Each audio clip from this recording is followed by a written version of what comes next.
In May of 1956, a 25-year-old investor from Omaha launched a small investment partnership with just over $100,000 from family and friends. Few could have imagined what would happen next. Over the next 12 years, $100,000 invested alongside Warren Buffett would grow to more than $1.7 million, a return that crushed the stock market. As his reputation spread, investors lined up to hand him their money. Buffett wasn't selling a dream. He was delivering results. By the early 1960s, Buffett's personal fortune had already crossed the $1 million mark. He had become one of the most successful young investors in America. Financial headlines celebrated a booming market. Stocks seemed unstoppable.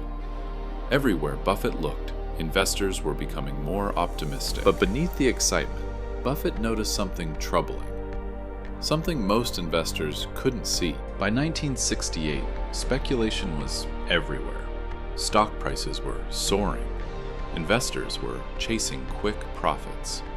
While others celebrated, Buffett sat alone studying the numbers. The bargains that had fueled his success were disappearing. Yet Buffett was still outperforming the market. His partnership had just delivered one of its greatest years ever. So why would he walk away now?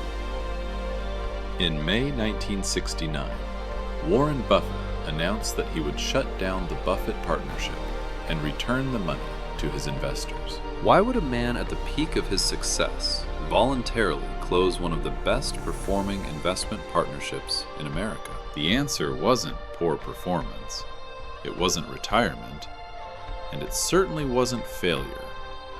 The answer was integrity.